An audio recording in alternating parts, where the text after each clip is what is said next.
Seulement 3 ingrédients. Oui, c'est tout ce qu'il te faut pour cette incroyable recette de pommes de terre.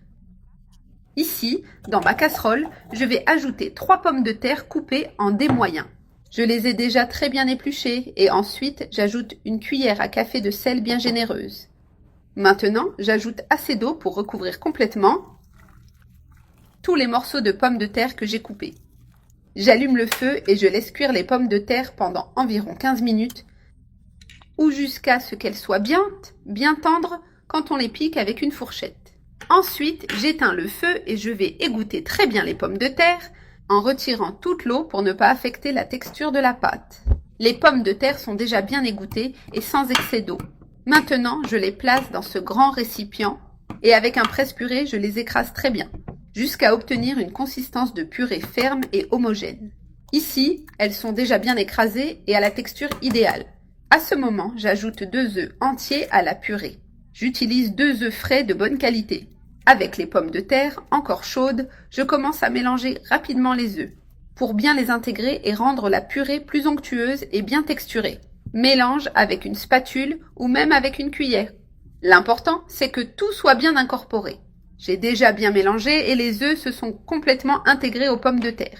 La purée est devenue encore plus crémeuse et avec une très belle brillance. Maintenant, j'ajoute du fromage mozzarella râpé. Même si tu peux aussi utiliser de la mozzarella en tranches ou en morceaux. Toutes les versions fonctionnent très bien dans cette recette.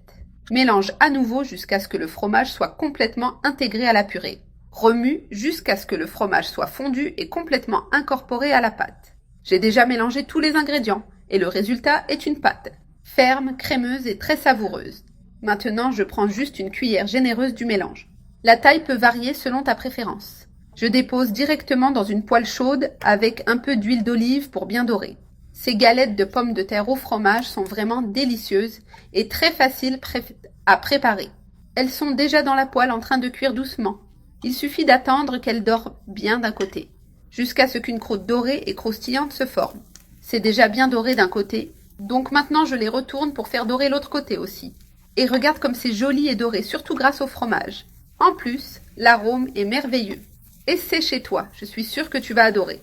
Maintenant, je laisse dorer l'autre côté jusqu'au même point. Maintenant, elles sont dorées des 2 côtés. Elles sont bien dorées et parfaitement cuites. Je les retire de la poêle avec précaution et je les mets directement dans l'assiette, prêtes à servir. Elles sont idéales pour une collation ou comme accompagnement. Tu peux préparer la quantité que tu veux selon ton besoin. Et, si tu préfères, tu peux aussi congeler la pâte et les préparer pendant la semaine quand tu veux. Maintenant, il ne reste plus qu'à profiter de ces galettes de pommes de terre au fromage.